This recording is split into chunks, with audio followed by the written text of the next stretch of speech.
Great. Thank you very much, ladies and gentlemen of the press. My name is John Githongo, Chief Executive Officer of Inuka Kenya Nisisi and part of Africa Elections Watch. Before we read the statement, I'll ask my colleagues on my left and right to introduce themselves as well. Good morning, I'm Diana Gishengo of the Kenya Human Rights Commission, and we are members of the African Election. Good morning, Davis Malombe, Acting Executive Director, Kenya Human Rights Commission. Good morning, everybody. My name is Mule Musa, working with the Elections Observation Group. My name is George Kegoro from the Open Society Initiative for Eastern Africa, and the colleagues that I've introduced are our panelists. Thank you very much. We'll read the statement and then proceed from there. So this is from the Africa Elections Watch, dated the 19th of January 2021. And it references the massive electoral malpractices and gross human rights violations in Uganda. The world must speak out. Africa Elections Watch is a coalition of organizations and individuals working on the continent's electoral issues, including monitoring, observation, and advocacy. Africa Elections Watch had over 2,000 election monitors in the Uganda general elections.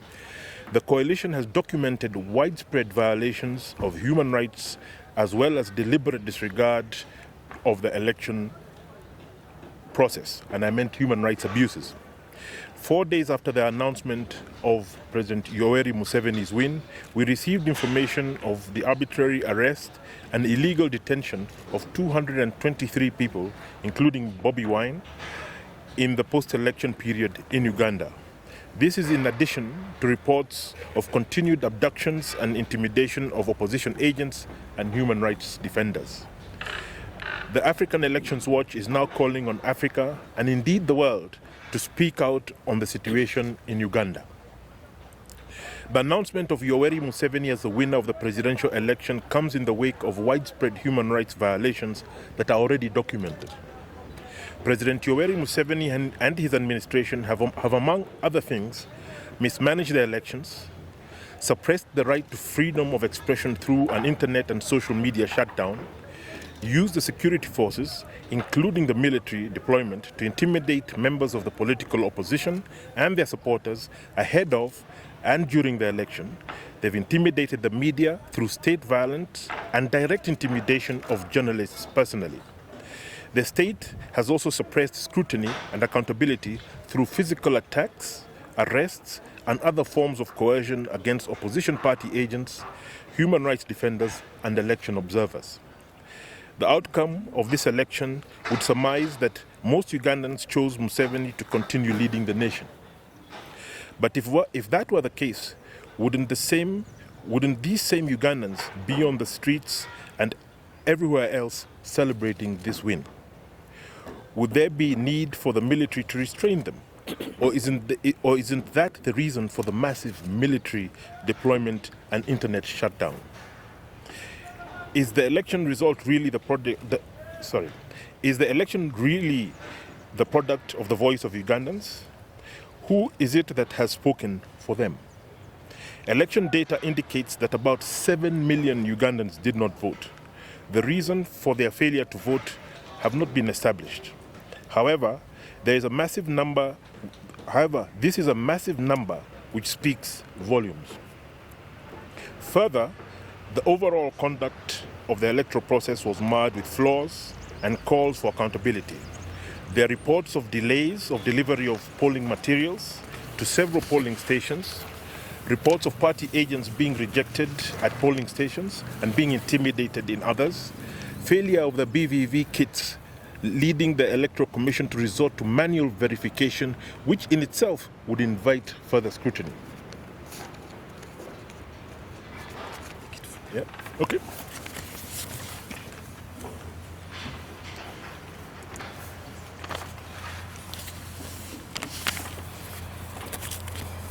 Indeed, there's sufficient reason to poke holes into both the results and the entire process, which is why the African Election Watch is asking regional and international bodies like the African Union, East African Community, the European Union, and the governments, regional and international human rights organizations to rise up and speak out with and for already suppressed Ugandans. Silence will kill Uganda, and this silence will embolden other leaders, especially in the region, to take a similar route to muzzle the voice of the people and deny them the right to elect their leaders of choice in a free, fair, and just way. This would set a precedent for other countries on the continent to rubbish the will of the people with impunity. And also this also justifies why we are also intervening in Uganda as Kenyans and also as Africans. Thus, action must be taken to ensure justice for Ugandans. Legal action must also entail securing the lives of the people on the forefront of exposing the sham that is this election in Uganda. Our partners in Uganda indicate that the citizens are keen to avoid violence, for which they must be commended and supported. A call for justice should not be viewed as a promotion of violence. The two are not synonymous. Reports of people in parts of Uganda protesting the result cannot be ignored. If the people felt that they could be heard, they would not resort to protest. And since Museveni has refused to listen to them, it would be tragic for the world to side with him at the expense of the people of Uganda. The question now would be, is the world witnessing the reincarnation of Idi Amin Dada? Amin's rule of terror in Uganda was between 1971 and 1979 and was characterized by brutality at many levels. Extrajudicial killings, persecution of political and ethnic groups, intimidation of real or perceived critics, among other rapid human rights violations, were experienced. The blatant disregard and indeed active muzzling of the people's voices would suggest that it is. The 2021 electoral process has reduced Ugandans to helplessness, and the fear and Museveni's action obviously seek to legitimize an illegal and a flawed electoral process.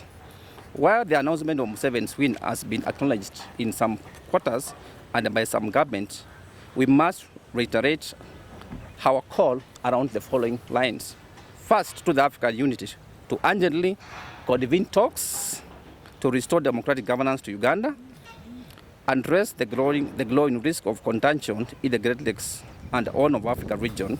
At this rate, there will be no silencing of the guns in our continent and especially in our region. Two, to the United Nations, we call on you to undertake measures that allow for a transparent audit of the electoral processes and accountability for any electoral misconduct.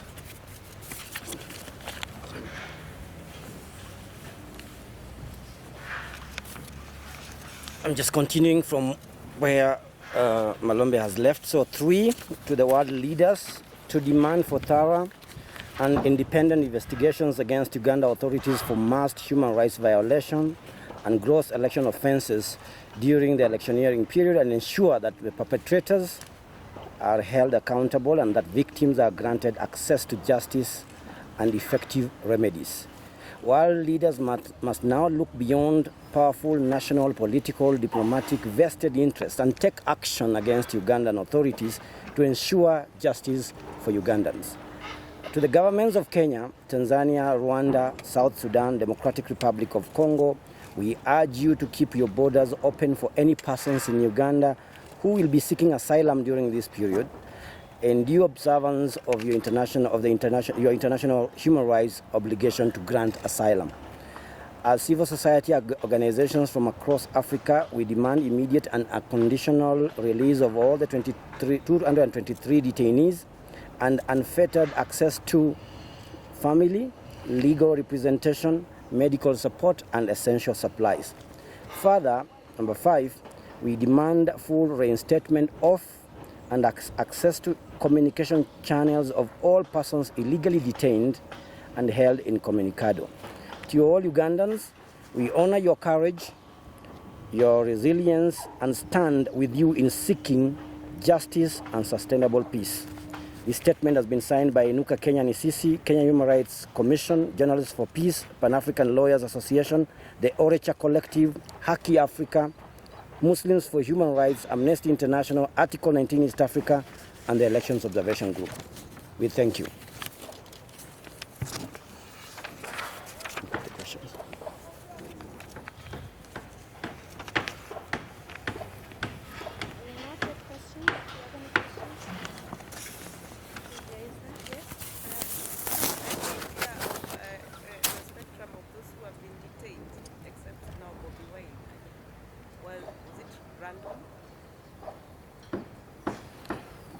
Introduce yourself when you ask a question.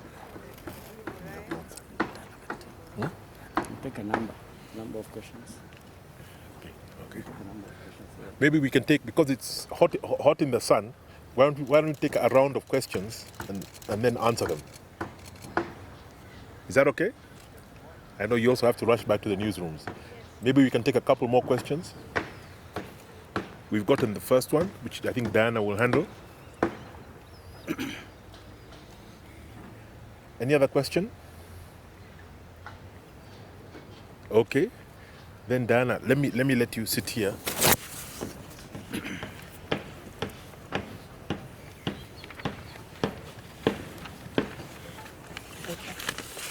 Thank you very much. The profile of the 223 reported detainees is mainly people who are supporters of the opposition parties. They do not hold any positions of leadership. They are people running small businesses in both the urban areas of Uganda, and there are reports of similar arrests.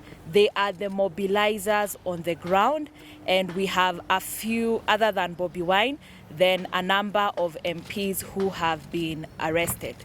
This number, we must say, is the number that we have gotten information from our colleagues in Uganda during this short period when communication has resumed.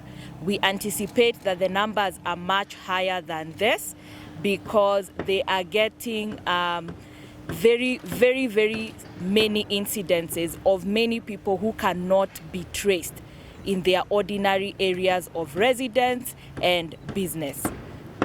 I hope that clarifies the issue. Yeah, those are the detainees we have, and we plan to continue documenting all illegal arrests during this particular process, and we'll keep on briefing you on a regular basis.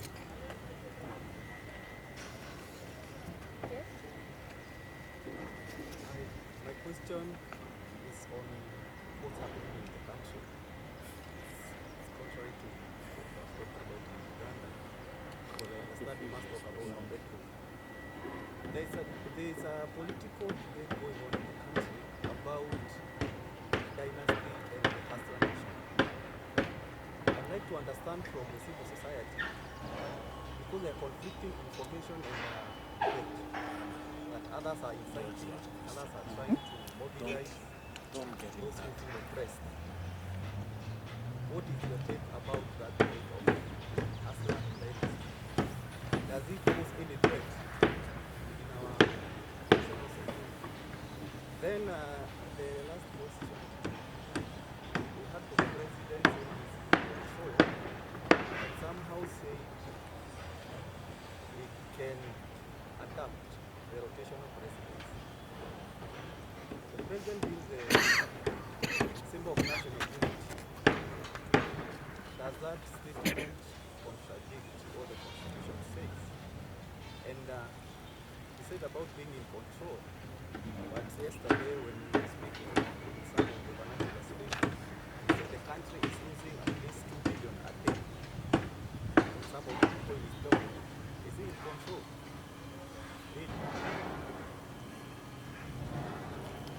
Thank you very much for those questions, but we will kindly request members of the media that this is an area that the Kenyan civil society is well seized, and we will organize a separate forum to delve into these issues. Thank you very much. What did you say your name was?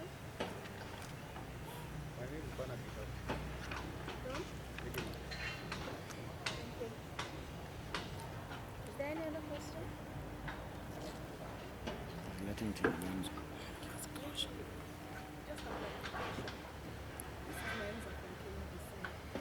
that you want the regional international to intervene in the city. What exactly do you expect to see? What exactly are the interventions that you would like to see? We haven't nothing recent. George, you want to take it? Okay. We live in a global world, and these are our neighbors. We have any problems in any neighboring country affect the neighbors and the entire region, and sometimes the entire globe. Speaking from Kenya, and Africa Elections Watch has members from countries that have faced situations similar to Uganda.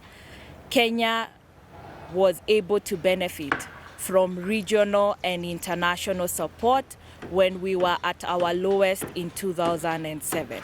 So such processes of regional dialogue or national process, cooperation and collaboration of regional actors and international actors in trying to bring out the best out of Uganda is what we are encouraging all governments to embrace and try play their role. In addition to that, we will urge them, in case that is not possible, to also look at all regional and international mechanisms of accountability and justice as possible avenues for redress on the issues of Uganda. But ultimately, regional dialogue, mediation, and an open conversation. Okay. So thank you very much for making time. We'll be circulating the written statement, and we will keep you posted on the updates as we receive them from the team in Uganda. Thank you.